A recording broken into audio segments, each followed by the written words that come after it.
There's something special about taking a long walk.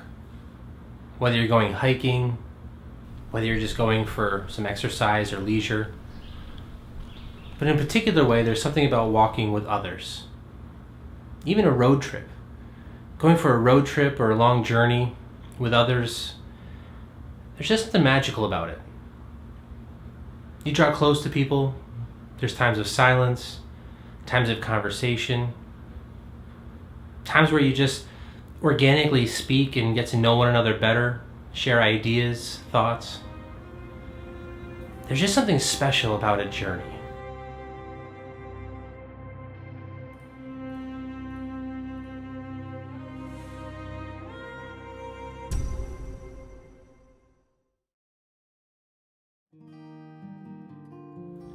I remember growing up, I always enjoyed going for either a road trip or like a long walk, and it might sometimes be with a friend, either walking along the beach or I grew up on this river, so just walking along the river. It's a beautiful landscape you're taking in, but you're also just conversing and talking and just being real with one another. I remember also when I was about 10 or 12, my dad found out he had diabetes, and so he went like kind of gung-ho into walking and working out and eating right. And some of my favorite memories are just walking this loop in my neighborhood with my dad. We'd walk for miles and miles, and just the conversation, just the presence, the time being there together, it's something special. It's something that I will always remember. I remember also going on road trips. You know, sometimes road trips can kind of be a pain in the butt, you know. You gotta get gas, you're sitting for a long, long time, but you're seeing something new. You're going to a new place, a new adventure. You're journeying together with others, and you might be listening to some great music or just have a good conversation. There's just something special about a road trip or a journey together. And that's what these Emmaus small groups are all about. You know, there's other things that happen in the parish, whether it be a Bible study or whether it be involvement in choir or some of the liturgical ministries. Those are all awesome and very, very good. But the Emmaus small groups are really about just that journeying together. We're all on this journey, but the question is, where are we going? And do our lives look like we're trying to get to that spot? Do our lives look like we have an intentional place where we're destination? In the scripture of Emmaus, the story from Luke chapter 24, it's one of my favorite stories of all time from scripture. And you see these two disciples, they're walking along this road, the road to Emmaus, and they're leaving behind Jerusalem, the place where they formerly were, heading about 7 or so miles to Emmaus, this small village town. And you know, that's a decent walk, 7-something miles, you know, even on flat terrain, it'd take you a bit, but I'm sure with their mountainous desert kind of region, it'd be a decent walk. You have to take breaks, you have to get some water, you have to sit in the shade for a little bit of time. It'd take a better part of a day. So it's a decent journey. And as they're going along, we see this person draw near. It says Jesus drew near to them. And I love that line. Not only does he draw near, but as they're walking, he kind of says to them, you know, what are you talking about? Or I think of it another way, he says, what concerns you? What's going on in your life? What's happening?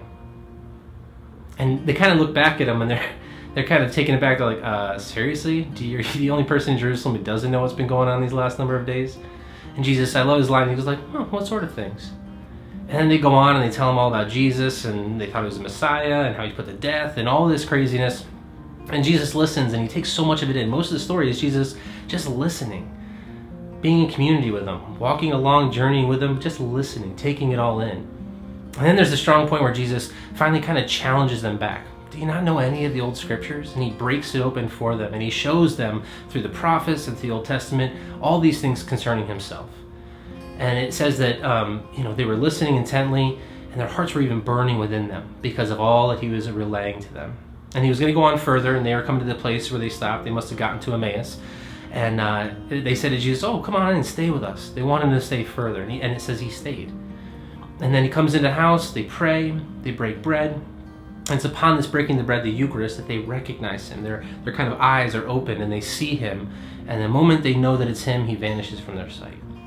It's a great story about how, as we journey along in community and in camaraderie and in conversation, we grow, we encounter Christ. And the moment they encounter him, they immediately turn around and run back to Jerusalem, this 7-mile journey. They just did it. Their legs may have been sore, feet are dirty and gross, they just wiped, but they turn around, they run back to Jerusalem. Why? Because they just turned from the student into the evangelist. They want to run all the way back to Jerusalem to give witness, to be heralds to this fact that Christ has indeed risen from the dead.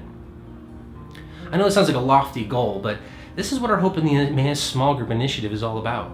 That as parishioners and small groups come together in homes, that they form community.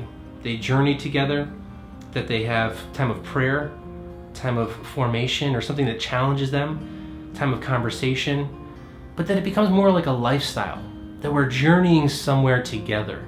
That it's not just about going to Mass on Sunday, which is great, by the way, but our faith is meant to be something more. It's meant to be a lifestyle. It's meant to be something that's lived, a very rhythmic part of our life. And it comes back to that question, where are you going?